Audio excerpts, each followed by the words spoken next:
poder de Deus em nós.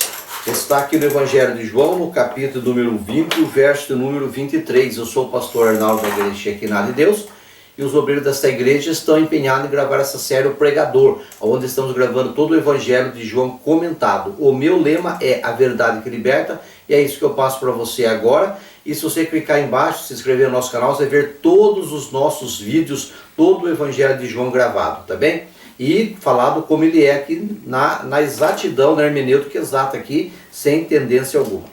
Então diz assim a palavra do Senhor, é muito interessante, apenas 5 minutinhos, fala assim: aquele a quem perdoares os pecados, lhes serão perdoados, e aqueles a quem os retiveres, lhes serão retidos.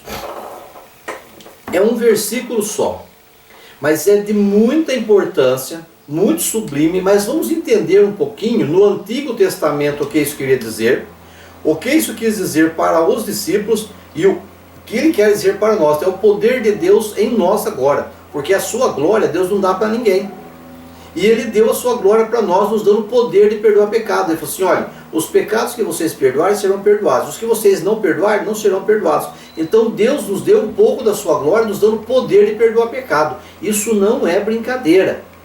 Mas eu tenho poder, pastor, de perdoar pecado dos outros? Não, dos outros não, mas os que pecam contra mim, sim. Eu não tenho como chegar e falar assim: o pecado do Marco está perdoado, eu absolvo você dos seus pecados, o pecado dos outros eu não posso perdoar. Mas aqueles que pecam contra mim, eu posso perdoar. Então se uma pessoa pecar contra mim, eu posso perdoar o pecado dele.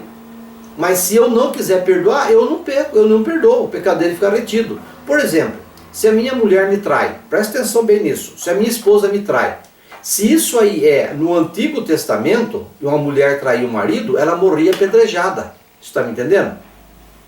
Mas se a minha mulher me trai hoje e eu chego e falo assim para ela: eu te perdoo, irmão, ninguém vai acusá-la. Ninguém pode tacar pedra mais nela. Isso não acontecia no Antigo Testamento, que a mulher que traísse, ela morria apedrejada e acabou se ela fosse pega no ato, se desse flagrante.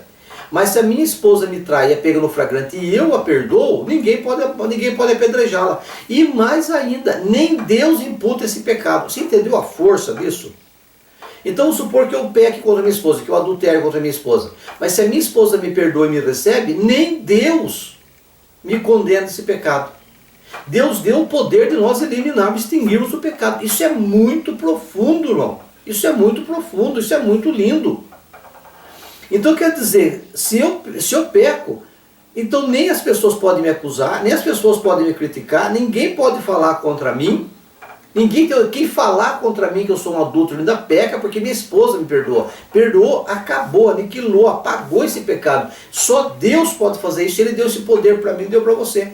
E isso é lindo. No Antigo Testamento, uma pessoa que pecasse, por exemplo, ela pecava contra o outro. Ela podia ir lá, pedir perdão, se reconciliar. Vamos supor que ela roubou. Ela devolvia o produto do roubo, devolvia até quadruplicado que ela roubou, fazia toda a lei. Mas ela ficava devendo para Deus. Ela tinha que fazer um sacrifício e buscar o perdão de Deus, e mesmo assim Deus perdoando o pecado dela, a culpa ficava, porque não tinha sangue de animal, não podia tirar aquele pecado, a culpa do pecado ficava.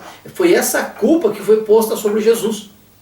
Mas Jesus, o sacrifício de Cristo na cruz do Calvário foi tão perfeito, que toda a culpa do pecado do Antigo Testamento foi colocada sobre ele, como a do Novo também.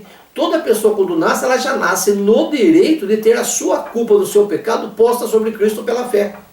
Então isso é muito profundo. Eu poderia ficar falando aqui mais de 1 hora sobre esse assunto. Você me entendeu bem? Porque uma pessoa quando peca, o pecado é dela. O pecado não sai dela. Mas a dívida, a culpa, vai sobre quem? Foi sobre Jesus na cruz. Então o que Jesus levou na cruz do Calvário foi a culpa, a dívida do pecado. Mas o pecado é da pessoa. A pessoa que cometeu, ela cometeu o pecado. Mas a culpa, a dívida que a levava, que a condenava, que levava para o inferno, foi paga. Jesus pagou a culpa, pagou a dívida, a cédula que era contra nós. Ele pagou isso para Deus. Eu ainda continuo sendo um pecador, mas sem culpa, sem dívida, porque ele pagou isso daí. Então quer dizer, se alguém peca contra mim, e eu perdoar, ela não precisa nem pedir perdão para Deus. E nem para a sociedade, porque eu já perdoei. Olha que maravilha que é isso aqui, poder que Deus me deu, certo? Agora, quando você pega no Novo Testamento, ali no tempo de Jesus, naquela época ali, o que acontecia? Acontecia que se a pessoa pecasse, ela tinha que pedir o perdão à pessoa, restituir o dano, pedir perdão, porque tinha coisa que não tinha jeito. Tinha coisa que ela já ia ser executada mesmo, ela já ia morrer mesmo, certo? Não tinha como ela ter perdão. Mas hoje ela tem poder de fazer isso. Então Deus deu esse poder para você. Jesus, quando ele foi curar, já acabou meu tempo, quando ele foi curar aquele paralítico que desceram pelo telhado, o que aconteceu naquele negócio ali? Ele falou assim, o que é mais fácil falar? Os seus pecados estão perdoados?